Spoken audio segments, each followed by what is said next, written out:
안녕하세요. 70세 된 최영순입니다. 오늘 이렇게 제 이야기를 들려드리려니 감개가 무량합니다. 남편이 술을 완전히 끊은 지 벌써 10년이 되었거든요.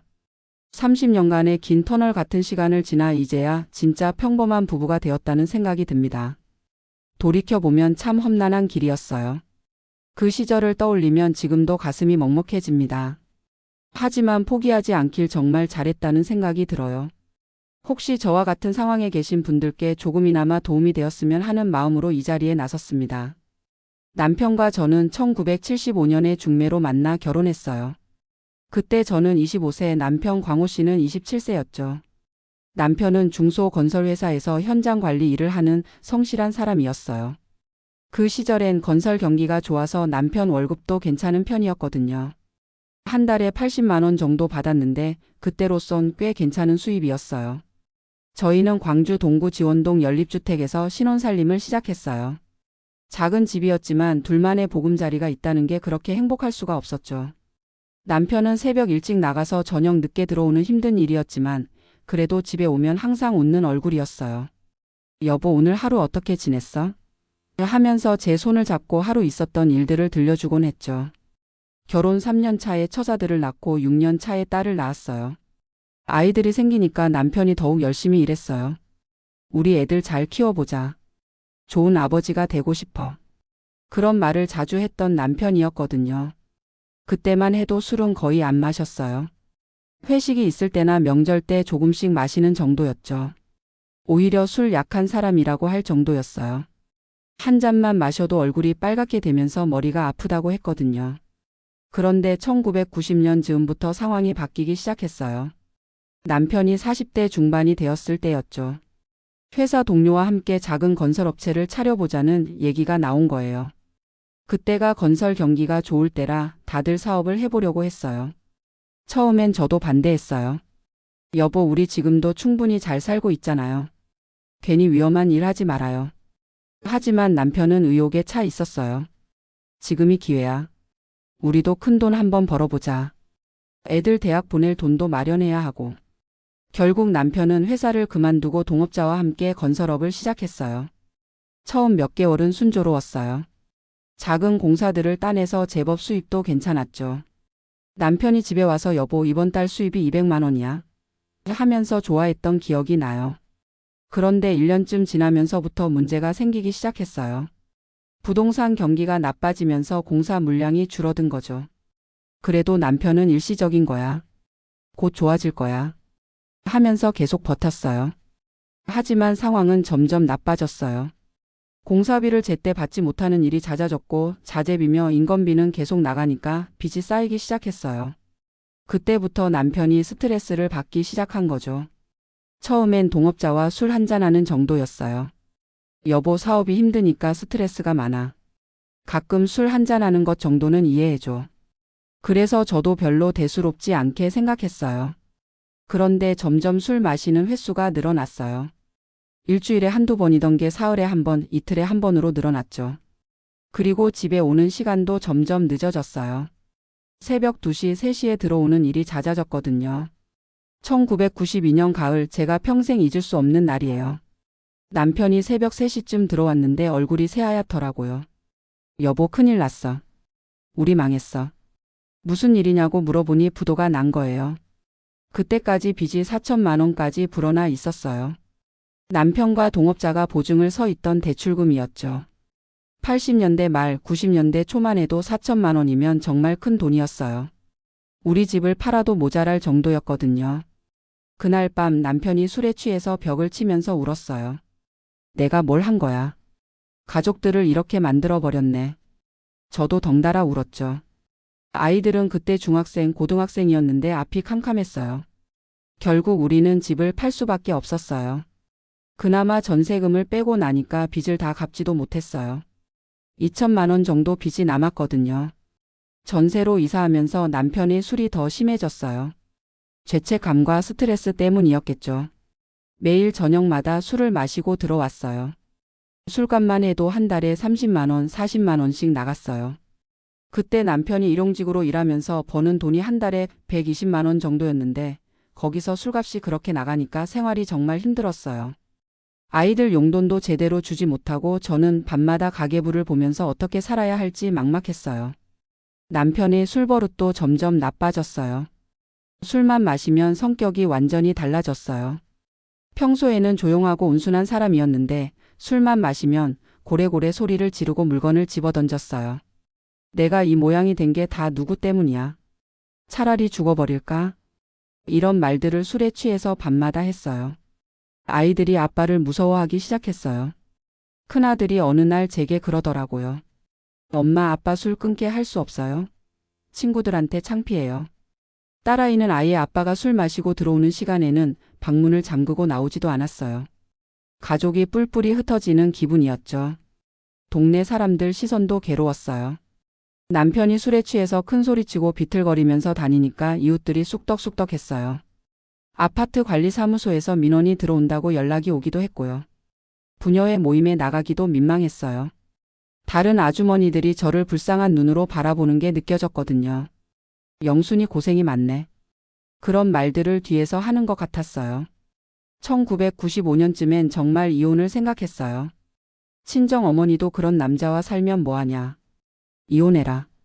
하셨고 시댁에서도 우리도 광우가 저런 줄 몰랐다.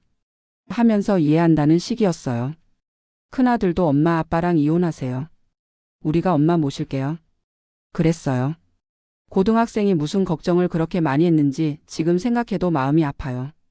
그런데 막상 이혼 서류를 앞에 놓고 보니 도저히 도장을 찍을 수가 없었어요. 할머니께서 어려서부터 하신 말씀이 생각났거든요. 가족은 끝까지 함께 해야 한다. 어려울 때 버리면 그게 사람이냐. 그리고 남편이 술에 취해서 울면서 하는 말들도 계속 귓가에 맴돌았어요. 미안해 여보. 나도 이러고 싶지 않아. 도와줘. 술에 취했을 때 하는 말이지만 그 속에 진심이 섞여 있다는 걸 알 수 있었어요. 남편도 자기가 이상하다는 걸 알고 있었지만 도저히 술을 끊을 수가 없는 상황이었던 거죠. 그래서 저는 마지막으로 한 번만 더 기회를 주기로 했어요. 대신 조건을 걸었죠. 병원에 가서 치료를 받든지 아니면 정말 이혼하자고요. 처음엔 남편이 완강히 거부했어요. 나는 미치지 않았어. 왜 정신과에 가야 해? 그 당시만 해도 알코올 중독을 정신병이라고 생각하는 사람들이 많았거든요. 3개월 동안 설득했어요. 매일 밤 남편이 술 마시고 들어오면 여보 우리 함께 병원에 가요. 그랬어요. 그러던 어느 날 남편이 술에 완전히 취해서 아파트 계단에서 굴러떨어진 거예요. 다행히 크게 다치지는 않았지만 이웃들이 119를 부를 정도였어요. 그때 남편이 죽고 싶다면서 펑펑 울었어요. 그 모습을 보고 저도 더 이상 참을 수가 없었어요. 다음 날 바로 정신건강의학과에 전화해서 상담 예약을 잡았어요. 1996년 봄 남편과 함께 처음으로 병원에 갔어요. 의사 선생님이 설명해 주시는데 알코올 중독이 의지의 문제가 아니라 뇌질환이라는 거예요. 치료가 가능하지만 시간이 오래 걸리고 무엇보다 가족의 지지가 중요하다고 하셨어요. 남편이 처음으로 자기가 병에 걸렸다는 걸 인정했어요. 선생님, 저 정말 술을 끊고 싶어요. 도와주세요. 그렇게 말하는 남편을 보니까 눈물이 나왔어요. 치료가 시작되었지만 쉽지 않았어요. 일주일에 2번씩 병원에 가서 상담을 받고 약도 먹었지만 계속 재발했어요. 한 달 끊었다가 다시 마시고 2달 끊었다가 다시 마시고. 그런 일이 몇 년 동안 반복되었어요. 가장 힘들었던 건 1998년이었어요. IMF로 경제가 어려워지니까 남편 일거리도 줄어들고 스트레스가 더 심해진 거죠. 3개월 동안 단주하고 있었는데 갑자기 폭음을 시작했어요. 하루에 소주 2병씩 마셔댔어요. 그때 정말 절망했어요. 아, 이 사람은 평생 못 고치겠구나. 그런 생각이 들었거든요. 제 건강도 많이 나빠졌어요. 불면증에 우울증까지 왔어요. 체중도 10kg이나 빠졌어요. 교회에 나가서 기도만 했어요. 하나님, 제가 뭘 잘못했길래 이런 시련을 주시나요? 목사님께서 하나님이 영순 집사님을 통해 광호 집사를 구원하려고 하시는 거예요. 그러시더라고요. 알코올 중독자 가족 모임에도 나가기 시작했어요. 거기서 저와 같은 처지의 사람들을 만났어요. 20년, 30년 동안 남편의 알코올 중독 때문에 고생하고 있는 아내들이 많았어요. 그분들과 이야기하면서 많은 걸 배웠어요. 알코올 중독이 얼마나 치료하기 어려운 병인지, 가족이 어떻게 대응해야 하는지를 알게 되었죠. 무엇보다 혼자가 아니라는 걸 깨달았어요. 우리 모두 힘내요. 포기하지 맙시다. 서로 그렇게 격려하면서 버텼어요. 남편의 치료도 조금씩 달라지기 시작했어요. 2000년대 들어서면서 새로운 치료법들이 나왔거든요. 항갈망제라는 약을 쓰기 시작했는데 술에 대한 욕구가 예전보다 많이 줄어들었어요.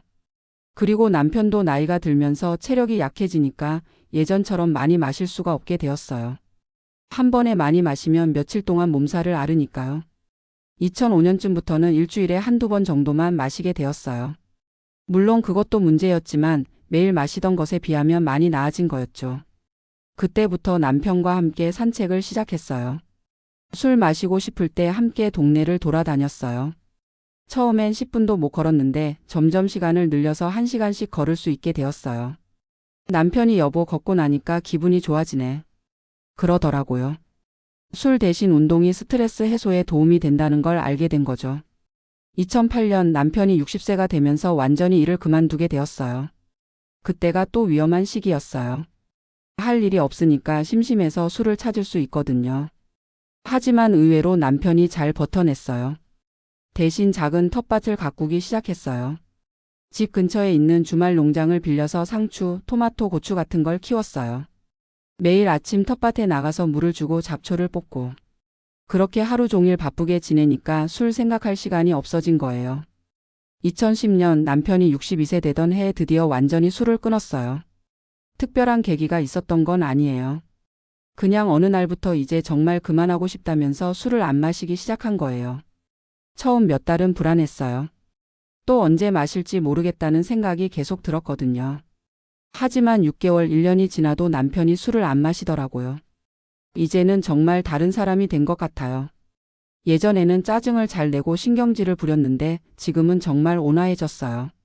아침에 일어나서 여보 잘 잤어? 하면서 제 손을 잡아주는 남편을 보면 꿈 같아요. 아이들과의 관계도 완전히 달라졌어요. 큰아들이 처음에는 아빠가 정말 변했나? 하면서 의심스러워했어요. 30년 동안 술 때문에 고생했으니까 쉽게 믿어지지 않았겠죠. 하지만 몇 년이 지나면서 아들도 아빠를 다시 받아들이기 시작했어요. 지금은 한 달에 한 번씩 서울에서 내려와서 우리와 함께 시간을 보내요. 아빠 정말 대단하세요. 존경해요.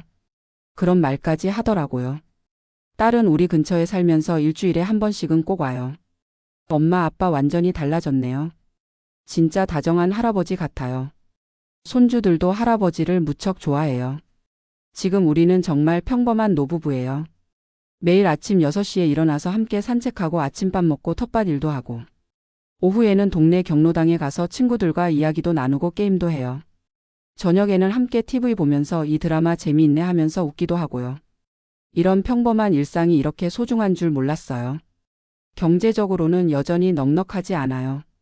기초연금 52만 원과 딸이 주는 용돈 30만 원으로 생활하고 있어요. 큰 여행은 못 가지만 가끔 KTX 타고 서울 아들 내보러 가는 게 우리한테는 큰 여행이에요. 건강도 예전에 비하면 많이 좋아졌어요. 남편은 그동안 술 때문에 망가졌던 간 기능이 많이 회복되었어요. 저도 스트레스가 없어지니까 불면증이 나았고 우울했던 기분도 많이 밝아졌어요. 돌이켜보면 정말 힘든 시간이었어요. 30년이라는 세월이 결코 짧지 않죠. 제 인생의 절반 이상을 남편의 알코올 중독과 함께 보낸 셈이에요. 그 시간 동안 정말 많이 울었어요. 수없이 포기하고 싶었고 이혼을 생각한 적도 여러 번이었어요. 주변 사람들도 다들 그만 포기해라 했고요. 하지만 지금 생각해보니 포기하지 않기를 정말 잘했어요. 남편이 건강해진 모습을 보니까 그동안의 모든 고생이 헛되지 않았다는 생각이 들어요. 알코올 중독이 정말 무서운 병이라는 걸 이제는 잘 알아요. 단순히 의지가 약해서 생기는 게 아니라 뇌 질병이에요. 당뇨병이나 고혈압처럼 꾸준히 관리해야 하는 병이라고 생각해요. 가족의 역할도 정말 중요해요. 혼자서는 절대 이겨낼 수 없는 병이거든요. 가족이 끝까지 포기하지 않고 지지해줘야 해요. 물론 가족도 힘들어요. 저도 그 과정에서 우울증에 걸리고 건강도 나빠졌어요. 하지만 전문가의 도움을 받으면서 함께 극복해 나갈 수 있어요.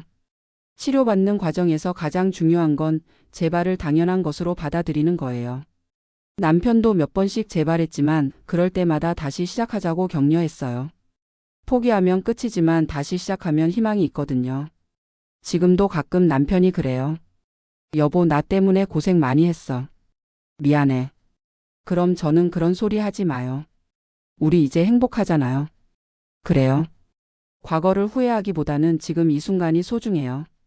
남편과 함께 건강하게 늙어가는 것, 손주들이 놀러 오는 것, 이런 평범한 일상이 진짜 행복이에요. 요즘 남편은 알코올 중독자 모임에서 후배들에게 경험담을 들려주기도 해요. 나도 30년 동안 마셔댔지만 끊을 수 있었어요. 여러분도 할 수 있어요. 그렇게 다른 사람들에게 희망을 주는 모습을 보면 정말 자랑스러워요. 혹시 저와 같은 상황에 계신 분들이 있다면 꼭 말씀드리고 싶어요. 절대 포기하지 마세요. 중독은 치료가 가능한 병이에요. 시간이 오래 걸리고 힘들겠지만 끝까지 함께 해주세요. 그리고 혼자 끙끙 앓지 마시고 전문가의 도움을 받으세요. 알코올 중독자 가족 모임도 정말 도움이 많이 돼요. 같은 처지의 사람들과 이야기 나누다 보면 힘을 얻을 수 있어요. 무엇보다 자신의 건강도 챙기세요. 가족이 건강해야 환자도 돌볼 수 있어요. 저는 그때 제 건강을 너무 소홀히 했던 게 지금도 후회돼요. 치료받는 환자분들께도 말씀드리고 싶어요. 재발에도 좌절하지 마세요. 치료 과정에서 재발은 자연스러운 일이에요. 중요한 건 다시 일어서는 거예요. 가족의 사랑을 믿으세요.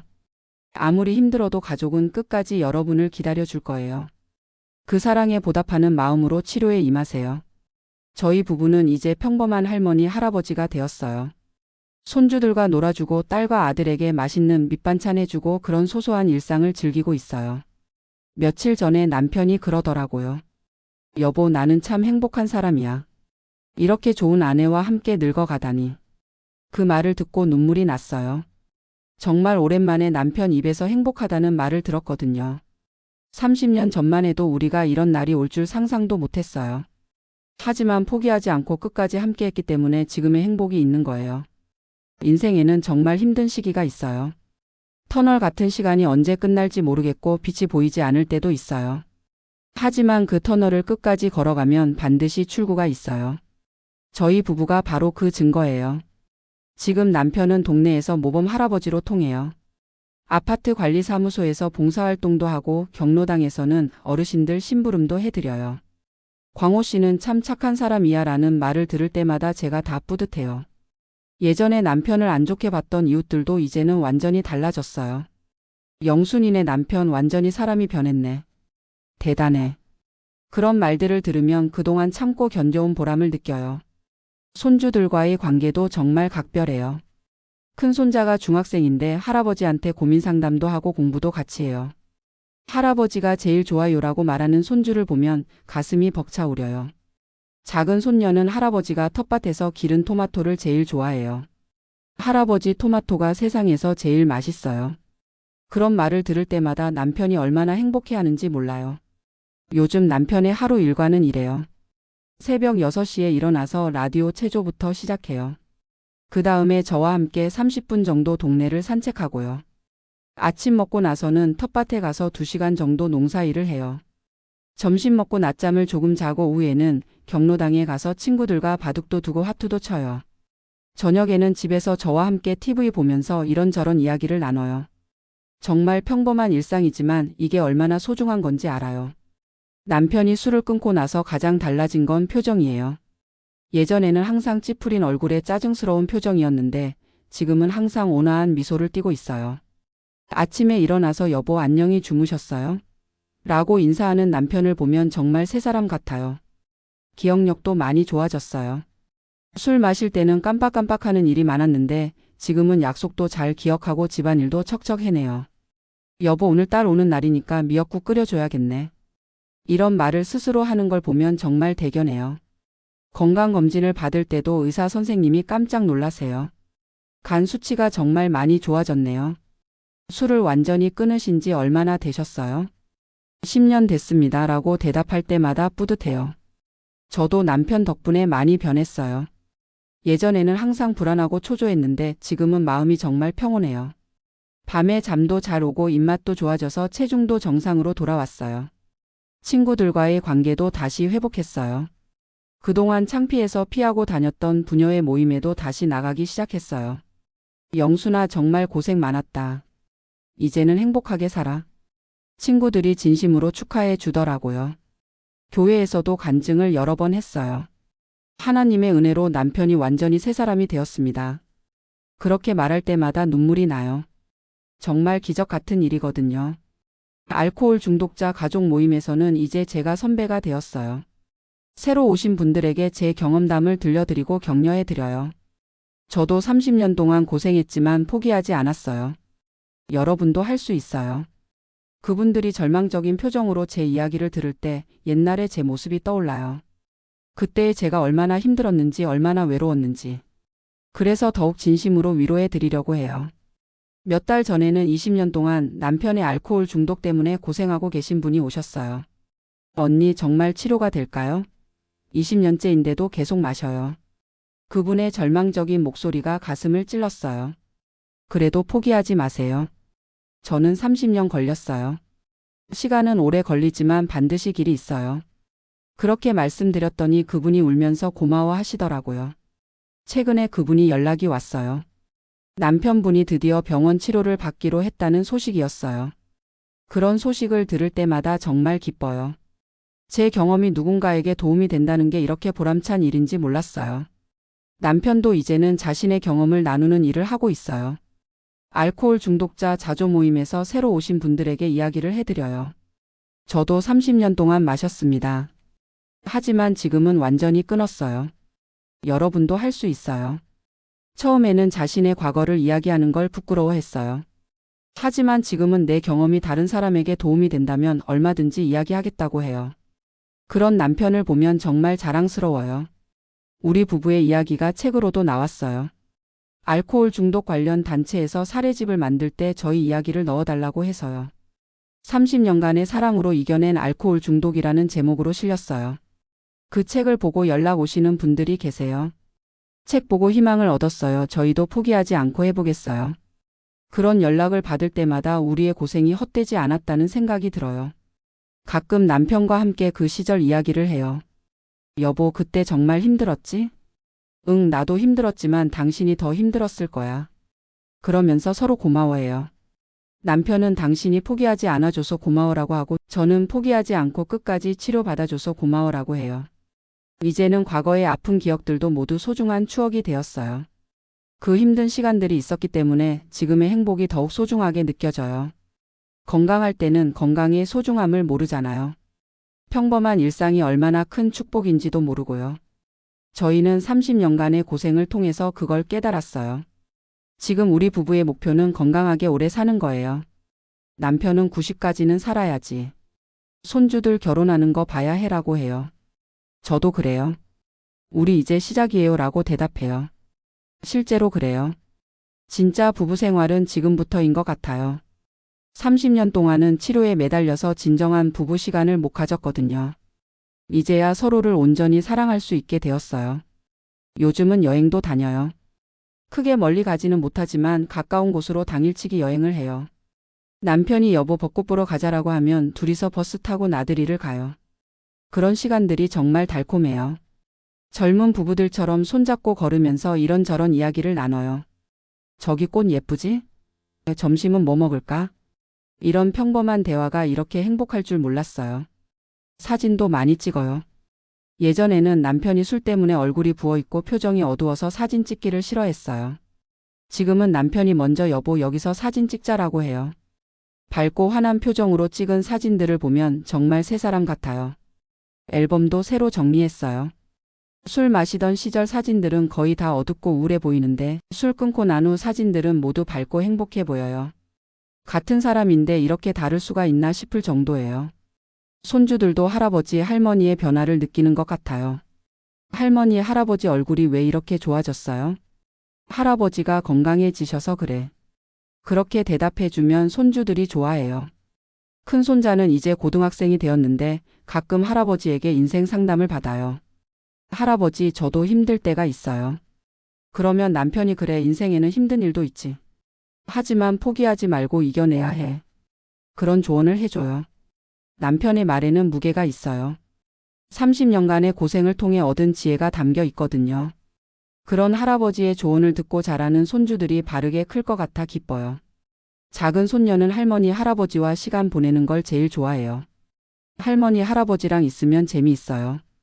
그런 말을 들으면 마음이 따뜻해져요. 예전에는 아이들이 우리를 피하고 싶어 했는데 지금은 찾아오고 싶어 해요. 우리 가족의 분위기도 완전히 달라졌어요.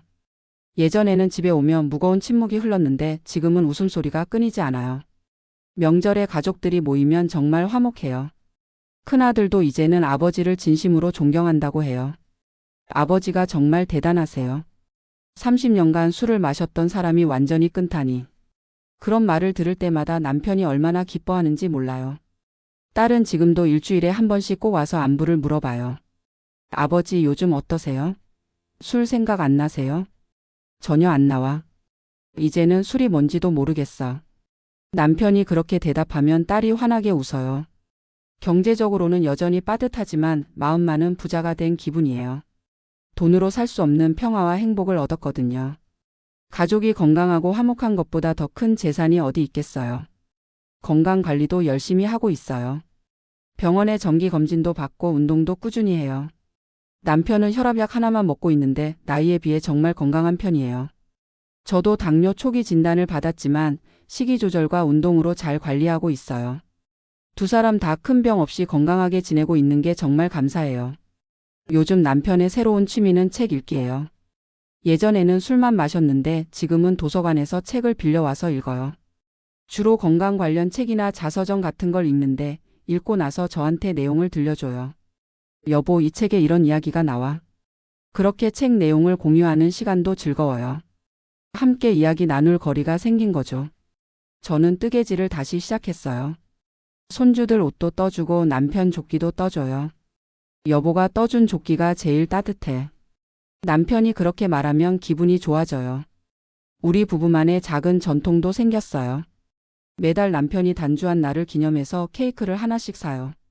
오늘이 단주 10년 2개월째 되는 날이야. 그렇게 말하면서 조그만 케이크로 축하해요. 그런 작은 기념일들이 우리에게는 정말 소중해요.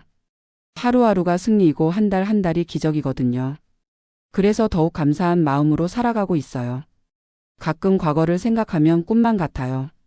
정말 그런 시절이 있었나 싶을 정도로 지금이 평화로워요. 하지만 그 시절이 있었기 때문에 지금의 소중함을 알 수 있는 거겠죠.